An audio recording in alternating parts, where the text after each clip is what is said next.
Hi everyone. If you are in the market for a first dual sport or maybe even a first motorcycle, I would recommend this model. It's a Yamaha XT225. This is the 2001 that you're looking at. It's an excellent first dual sport because it is light. It's about 245 pounds and it has a low seat height. So if you're a smaller rider, it's going to be an ideal bike for you, as opposed to, for instance, like an XR 650L, which you could probably get for the same, maybe about the same price range. This one, it was $1,500 that we paid for it on Super Bowl Sunday. We saw it on Craigslist and went to get it. It isn't perfect, as you can see. It does have its fair share of use, but the little minor things that needed to get replaced or fixed were totally worth it. And those things were the battery. The owner charged the battery overnight. He said it was going to need a battery, but we got to hear it run, and it runs and idles perfectly. The other thing that we replaced was the clutch lever. That's a new clutch lever. That thing is like maybe $7 on eBay, plus shipping. This brake lever is still functional, but it's going to need to get replaced. Grips are going to need to get replaced, but you can ride like that for now, and grips are about maybe 10, $15 depending on what you're getting.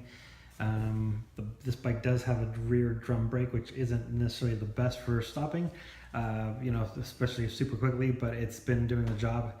And the tires that it came with here are, I guess, okay for some trails. We've been taking it everywhere. We did some deep sand, some pretty good desert riding, and some rocks and hill climbs, and this thing was doing it.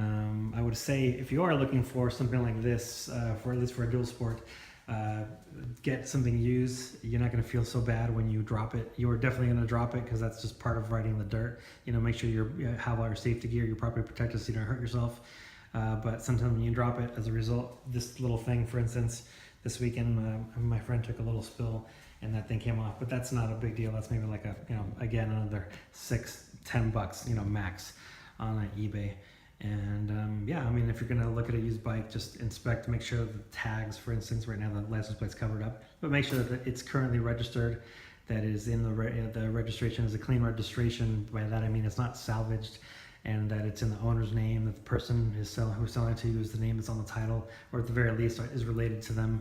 You're going to want to check inside of the gas tank, make sure there aren't any rust spots. And obviously make sure that number one, that the bike is running. And this one, when we went to see it, it idled perfectly. It was great.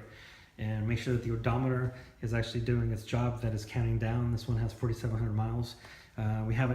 We did check the oil. Make sure you check the oil. Don't just go out riding the first day, assume that it has oil, because that's just a simple 30 seconds of you checking the oil. Make sure that it has some in there. That's very important. You could seize your engine. So check the brake fluid levels, which we did. And it's, it was a great purchase, great first bike. It's not a motocross bike by any stretch of the imagination, but it has enough power to get you on the freeway. It would be a really good commuter because it's small, and the ability to just, if you're a smaller rider, to just not have to worry about lowering a big bike, like for instance that thing, an XR 650L. If you're 5'5", forget it. You're not going to be able to ride that bike comfortably, or maybe even at all.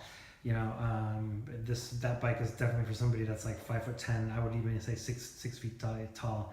It has a super high seat height, and it just weighs a ton compared to something like this. And you could probably find both of these bikes for about the same price. Again, this was $1,500, and we did replace the battery and that clutch lever. The battery was about $50 at AutoZone, and then the clutch lever, we found on eBay, and that was like $6 or something like that, $6-7, and that's it.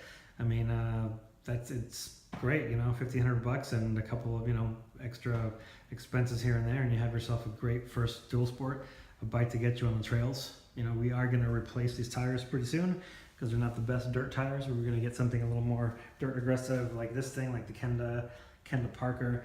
Or perhaps I'm going to swap out the rear tire for this on the D. This is a D606. This still has some meat, so that's probably what's going to go on this bike pretty soon. So thank you for watching. Let me know if you have any questions.